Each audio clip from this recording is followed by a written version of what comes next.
Are you someone that likes to battle everyone else's demons?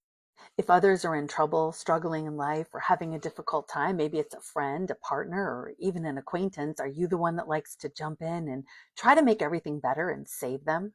I see that a lot with my clients when doing higher self hypnosis sessions. And I'm going to share with you what their higher selves tell them in case this also describes you.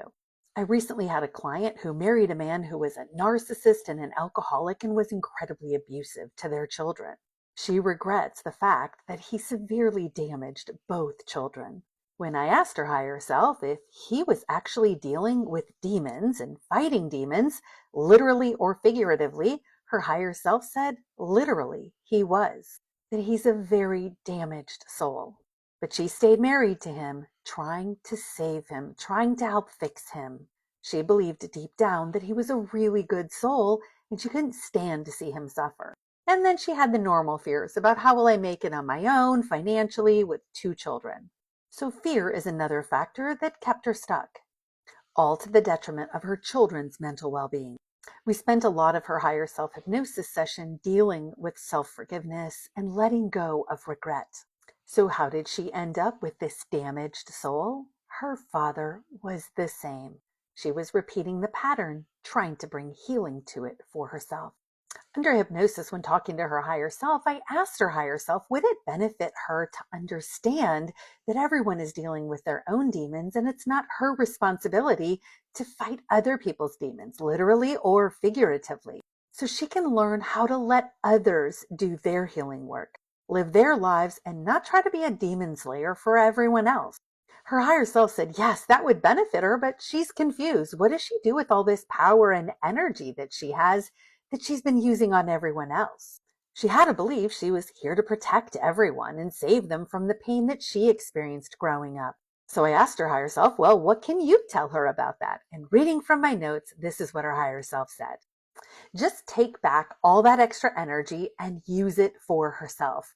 It takes energy to be with other people. Give that energy to other things like friendships and in learning how to heal and grow.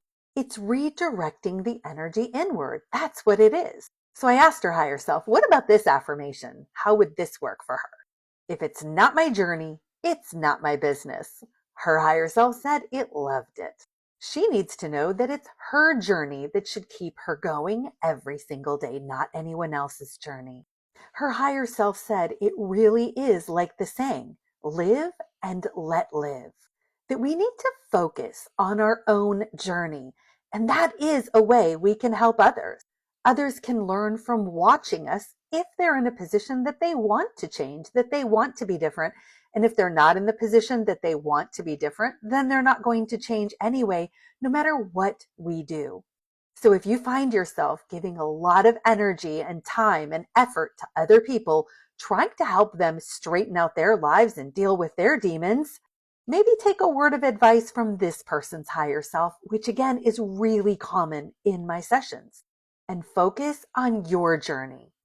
And if other people want to emulate you and follow in your footsteps, that's great. And if not, let them be, let them live, and let them do their own journey the way they want, because after all, it is theirs. We're not here to be anyone else's savior.